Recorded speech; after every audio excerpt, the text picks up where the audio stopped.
Hello everyone, I am Archana Gupta and I welcome you all on my YouTube channel. Today I'll explain you next poem which is True Beauty. मैं ये poem आपको English and Hindi दोनों में explain करूँगी जिससे आपको अच्छी तरह से समझ में आ जाए और एग्ज़ाम में जब आपको स्टैंजाज आए एक्सप्लेनेशन करने के लिए तो आप अच्छी तरीके से उसको कर सकिए क्योंकि एक्सप्लेनेशंस आपको इंग्लिश में ही करने होते हैं। तो सबसे पहले please subscribe the channel to get the notifications of the latest uploads and press bell icon. True Beauty. This poem is composed by Thomas Carlyle.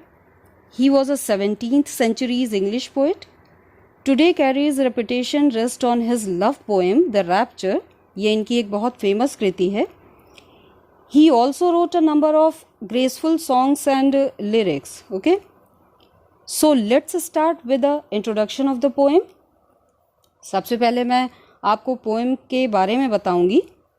In this poem, poet glorifies spiritual beauty and condemns mere physical beauty. He wants those lovers whose love is based on physical charm because their love will decay with the passage of time. And as you know, physical beauty dies with the passage of time. But on the contrary, spiritual beauty is permanent and it never dies. And according to poet, spiritual beauty lies in virtues as constancy, gentleness and serenity of mind, etc. So the poet praises the beauty of mind and soul and hates physical beauty devoid of virtues. इस poem में poet आध्यात्मिक सुंदरता की प्रशंसा करते हैं और शारीरिक सौंदर्य की निंदा करते हैं. पोएट उन प्रेमियों को चेतावनी देते हैं जिनका प्यार शारीरिक आकर्षण पर आधारित है क्योंकि उनका प्यार समय बीतने के साथ खत्म हो जाएगा. शारीरिक सौंदर्य समय के साथ नष्ट हो जाता है. पोएट के अनुसार आध्यात्मिक सौंदर्य में स्थिरता, सज्जनता व मानसिक शांति निहित है. इसलिए कवि मन की और आत्मा की सुंदरता की प्रशंसा करता है और सद्गुणों से रहित भौतिक सौंदर्य से घृणा करता है. Now I am going to explain this poem in stanza wise manner. So let's begin with the first stanza. ये स्टैंजा आपको स्क्रीन पर शो हो रहा है, आप उससे मैच करिए. ही that loves a rosy cheek और a coral lip admires or from star-like eyes doth seek fuel to maintain his fires. As old time makes these decay, so his flames must waste away. In the first stanza of the poem, poet has emphasized that physical beauty has limited virtues which will decay with the passage of time and age, so it is a temporary virtue of a human being.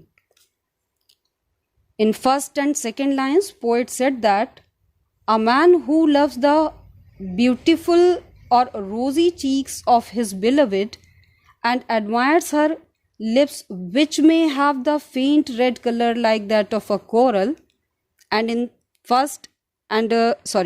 third and fourth lines, poet said that a man who seeks his love in the bright eyes of his beloved and wanted to keep his deep love intense through these attractions. And in fifth and sixth lines, poet said that this kind of love will soon decay when her beauty is gone at the arrival of old age, along with intensity of his love also destroyed. कवि हमें सचेत करते हैं कि शारीरिक सुंदरता स्थायी नहीं होती है. पहली और दूसरी लाइन में कवि कहते हैं जो व्यक्ति अपनी प्रेमिका के सुंदर व गुलाबी गालों से प्रेम करता है और उसके मूंगे जैसे होठों की प्रशंसा करता है. लाइंस मैच करिए स्टैंजा से. ही that loves a rosy cheek और अ कोरल लिप एडमायर्स. तीसरी और चौथी लाइन में कवि कहते हैं जो अपने प्रेमिका के सितारों जैसी चमकदार आंखों से अपने प्यार की तलाश करता है उसकी आंखों में और इन आकर्षणों के माध्यम से अपने प्यार को तीव्र बनाए रखना चाहता है. लाइंस मैच करिए इसमें से. और from star like eyes doth seek fuel to maintain his fire. And 5th and 6th lines में पोएट कहते हैं, इस प्रकार का प्यार और उसकी तीव्रता उस समय नष्ट हो जाती है जब उसकी प्रेमिका को ओल्ड एज या बुढ़ापा आता है. लाइन्स मैच करिए इसमें. As old time makes these decay so these flames must waste away. यहाँ पे फ्लेम्स प्रेम की गहरी अनुभूति को कहा गया है, गहरे प्रेम की अनुभूति को कहा जा सकता है. वेस्ट अवे मीन्स नष्ट हो जाते हैं. अतः बुढ़ापे के आने पर वह उसके प्रति उतना आकर्षण नहीं रख सकेगा जितना वह आकर्षण वह युवावस्था में रखता था. Now look at the next stanza of the poem. But smooth and steadfast mind, gentle thoughts and calm desires, hearts with equal love combined, kindle never dying fires. Where these are not, I despise lovely cheeks or lips or eyes. The poet has concluded his explanation about relevance and divinity of spiritual beauty, which last forever. In this stanza, poet said that for true beauty, moral qualities are essential, and in the absence of moral qualities, a woman cannot be called beautiful. In 7th to 8th lines में poet कह रहे हैं in 7th and 8th lines में, a noble woman's mind should be stable and firm, and she should have gentle thoughts and calm desire. In 9th and 10th lines में poet कह रहे हैं, poet said that hearts that are connected with equal love produces forever lasting love, and it is never dying, it is never decay. In 11th and 12th lines, poet pointed out that where these moral qualities are not found, I hate this beautiful cheeks or lips or eyes. Means a woman who does not have spiritual virtues is hateful, even she is beautiful. According to poet, physical beauty is not necessary for permanent love. That's why he praises and prefer beauty of mind and soul. अंत में कवि आध्यात्मिक सुंदरता की प्रासंगिकता और दिव्यता के बारे में कहते हैं.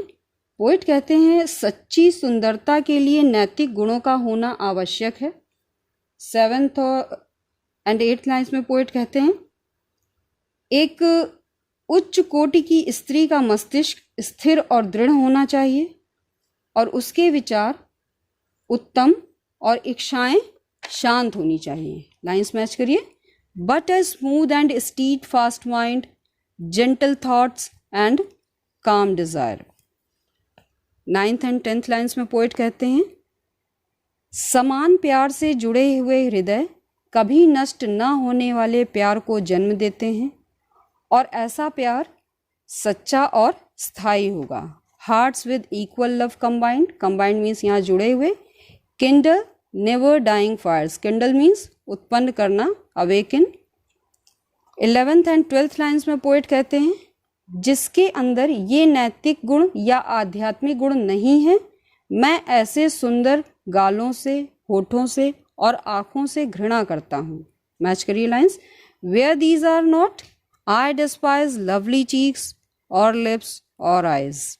मीन्स जिसमें ये सद्गुण नहीं होते वह घृणा के योग्य है, चाहे वह सुंदर ही हो. अतः मन और हृदय की सुंदरता शारीरिक सुंदरता से उच्च तथा अमर होती है. इन गुणों से रहित सुंदरता व्यर्थ है. I hope this poem is well explain to you. Even after this, if you have any queries you can ask. अगर हिंदी व्यूअर्स को कोई भी डाउट्स हो तो कमेंट सेक्शन में लिखें. So I request you again to subscribe the channel and press bell icon for the notifications of the next videos, and soon I'll come back. Thanks for watching.